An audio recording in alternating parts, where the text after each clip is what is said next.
Assalamualaikum warahmatullahi wabarakatuh. Salam sehat, salam sejahtera, Om Swastiastu.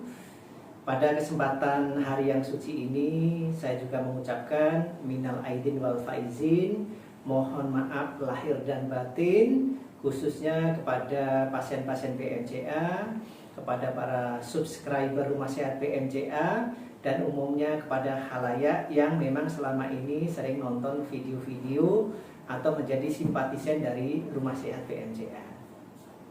Sesuai janji saya juga akan mengupas tentang kandungan beras merah atau nasi merah dan juga nasi hitam. Kalau kemarin kan sudah saya ulas tentang manfaat dan bahayanya nasi putih. Nanti videonya bisa dilihat di video saya sebelumnya. Nah, sekarang giliran saya mengupas masalah kandungan atau manfaat daripada nasi merah dan nasi hitam. Saya mulai dari yang nasi merah dulu. Saya yakin pemirsa sudah paham bahwasanya nasi merah mempunyai kadar glukosa yang lebih rendah, mempunyai kadar karbohidrat yang lebih rendah dibandingkan nasi putih.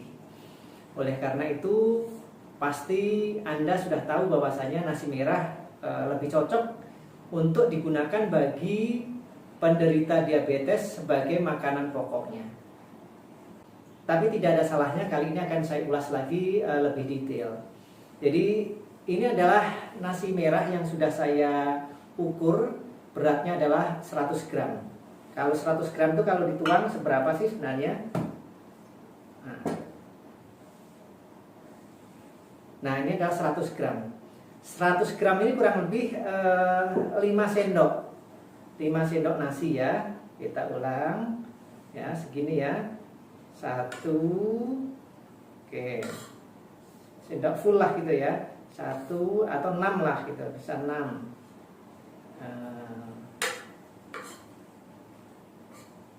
2.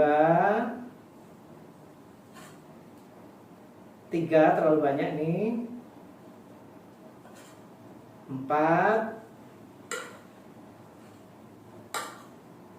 5, ya 6 lah, jadi bisa jadi 6 sendok. Nah, 6 sendok ya.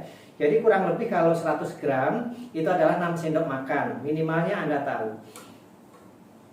Nah, kalau nasi merah ini indeks glikemiknya berapa? Indeks glikemik nasi merah adalah antara 50 sampai 53. Kemudian karbohidratnya 23 dan kalorinya adalah 111. Lemaknya 0,9. Apa itu indeks glikemik? Kemarin sudah saya jelaskan. Indeks glikemik adalah seberapa cepat suatu makanan jika dimakan berubah menjadi gula. Indeks glikemik rendah antara 0 sampai 55. Indeks glikemik sedang antara 56 sampai 70. Indeks glikemik tinggi 71 ke atas. Semakin rendah indeks glikemiknya, semakin bagus untuk penderita diabetes memakan makanan atau meminum suatu minuman. Oleh karena itu bagi Anda penderita diabetes wajib tahu apa itu indeks glikemik, berapa nilai sedangnya, berapa nilai rendahnya, dan berapa nilai tingginya.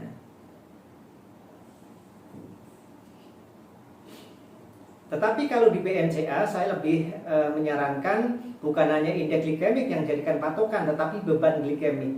Karena beban glikemik itu sudah gabungan antara jumlah indeks glikemik dan karbohidrat. Nanti saya kasih tahu dengan contoh yang nasi merah ini tadi. Nah, nasi merah ini kan indeks glikemiknya 50. Kemudian karbohidratnya adalah 23. Jadi untuk mencari beban glikemik itu sama dengan 50 kali 23 dibagi 100, sehingga hasilnya menjadi 11,5. Nah, apa itu beban glikemik? Beban glikemik adalah seberapa banyak gula darah Anda akan meningkat setelah makan atau meminum suatu minuman tertentu. Misalnya saja Anda makan nasi merah yang 100 gram tadi, beban glikemiknya kan 11,5. Jadi kalau Anda makan beras merah 100 gram 2 jam setelah makan, kalau dicek gulanya kemungkinan hanya nambah 11,5 tadi. Misalnya dari 120, 2 jam berikutnya dicek lagi menjadi 131,5. Jadi ini termasuk bagus. Tapi kan Anda nggak mungkin hanya makan nasi merah saja, ada lauknya, ada sayurnya, ada minumannya. Nah, gabungan antara lauk, sayur, buah, minuman itu kalau sekali makan tidak lebih dari 60 ya termasuk bagus. Usahakan supaya gabungan dari sekali makan itu tidak lebih dari 60. Beban glikemik dikatakan rendah kalau nilainya antara 0 sampai 9. Kemudian dikatakan sedang kalau antara 10 sampai 19. Dikatakan tinggi kalau lebih dari 20. Nah, nasi putih itu 20,7. Nasi merah tadi 11,5. Nah, nanti bagaimana dengan nasi hitam? Nasi hitam tuh lebih rendah dari nasi merah beban glikemiknya, atau justru lebih tinggi. Nah, sebagian orang mengatakan bahwa nasi hitam itu lebih rendah daripada nasi merah, lebih rendah daripada nasi putih. Lebih rendah dari nasi putih, betul. Karena nasi putih itu beban glikemiknya adalah 20,7. Jadi Anda makan nasi putih tok seberat 100 gram, gulanya akan nambah 20,7. Kalau makan nasi merah tok 100 gram, gulanya nambah 11,5. Nah, bagaimana kalau Anda makan nasi hitam tok 100 gram juga, gulanya nambah berapa? Nah, ini yang harus Anda tahu. Kebanyakan pasien rumah sehat BMCA memang dulu saya anjurkan untuk makan nasi hitam. Karena nasi hitam kami saat itu berpikir untuk orang diabetes adalah lebih bagus. Tetapi kenyataannya tidak begitu. Karena indeks glikemik nasi hitam itu adalah 43 sampai 45. Ya, kita ambil yang paling rendah lah. Kemudian karbohidratnya adalah 34. Lemaknya adalah 1,5. Jadi hitungan beban glikemiknya adalah 43 kali 34 dibagi 100, yaitu menjadi 14,6. Jadi nasi hitam beban glikemiknya ternyata lebih tinggi daripada nasi merah. Jadi urutan yang paling bagus bagi penderita diabetes untuk diet khusus diabetes ya, bukan diet yang lain. Karena untuk diet yang lain nanti nasi hitam ada yang lebih bagus. Khusus untuk diet diabetes, jadi nasi yang paling bagus adalah nasi merah, nasi hitam, nah baru nasi putih. Jadi kalau bisa jangan pernah makan nasi putih kecuali sesuai dengan takaran. Tapi kalau untuk penderita penyakit lain lagi. Ada yang beras hitam lebih bagus, ada yang beras merah lebih bagus, ada juga yang beras putih lebih bagus, tergantung dari penyakit yang Anda derita. Jadi kali ini saya hanya ingin menjelaskan mana yang paling bagus, apakah beras putih, beras merahkah, atau beras hitamkah yang paling cocok untuk diet diabetes. Nah, tadi sudah jelas bahwasannya ternyata beras merah lebih bagus. Dan ini juga sesuai dengan fakta dari pasien-pasien saya. Pak Haji, saya makan nasi beras hitam kok gulanya malah lebih tinggi sedikit ya dibandingkan dengan beras merah. Masa sih, saya bilang gitu kan. Nah, setelah itu kan saya melakukan penelitian. Akhirnya benar, ternyata memang 90% orang yang makan nasi hitam gulanya sedikit lebih naik dibandingkan orang yang makan nasi merah. Itu pun masaknya saya sudah pakai rice cooker Vitacook ya. Untuk penderita diabetes memang saya sarankan untuk menggunakan rice cooker Vitacook dan bisa beli di BMCA. Karena apa? Tajinnya itu kan dibuang tersendiri dan nasinya menjadi nggak keras. Kelihatan banget bedanya dengan rice cooker yang lain. Jadi kalau rice cooker Vitacook itu jelas. Jadi pada saat dituangkan, dicampur dengan air tajinnya itu keluar lewat bawah dan itu dibuang. Nah, itu yang membuat beban glikemiknya menjadi rendah karena karbohidratnya terbuang keluar. Saya rasa dari saya cukup sekian. Jangan lupa Anda untuk subscribe, like, dan share video ini. Insya Allah men-share atau membagikan video yang bermanfaat akan mendapatkan pahalanya. Bahkan pahala itu bukan hanya ketika kita ada di dunia, tapi juga ada di akhirat. Dan siapapun yang menjadi subscriber Masyarakat BMCA akan mendapatkan kiriman doa dari Majelis Zikir BMCA. Akhirul kalam, assalamualaikum warahmatullahi wabarakatuh. Salam sehat, salam sejahtera. Om Swastiastu, minal aidin wal faizin. Mohon maaf lahir dan batin, dan tetap jaga protokol kesehatan.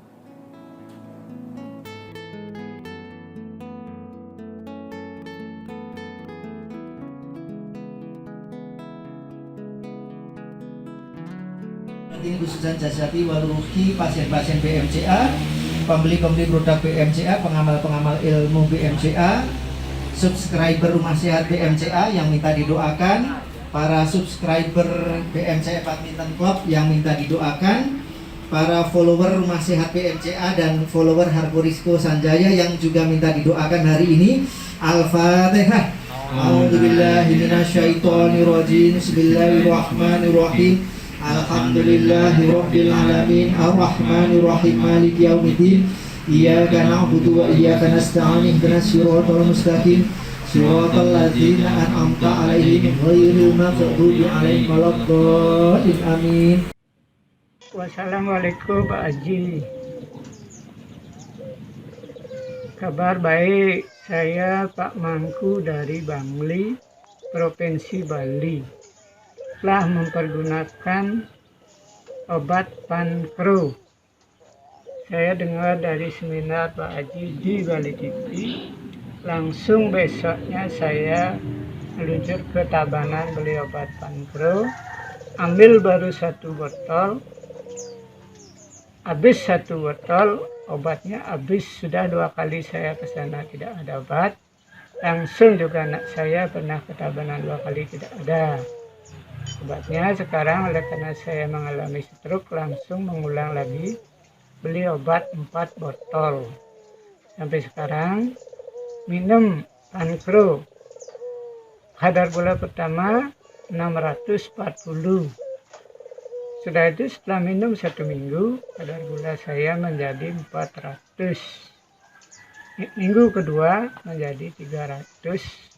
Minggu ketiga langsung puasa, kadar gula saya 89. Habis puasa makan, setelah 2 jam makan, kadar gula 129. Tiap minggu cek kadar gula saya 130 sampai 140. Akhirnya kemarin saya cek kadar gula saya 107. Kadar gula saya sudah normal, dan kesemutan yang dulu saya kesemutan, jalan pun tidak begitu lancar, tangan tidak boleh dikepalkan. Sekarang tangan sudah bisa dikepalkan, sudah mendingan. Dalam perasaan saya kena stroke-nya sudah 50% lah menurun. Terima kasih Pak Haji atas obat Pankro-nya, sudah saya pergunakan dengan baik. Ya, terima kasih, semoga terusan Pak sukses selalu. Terima kasih.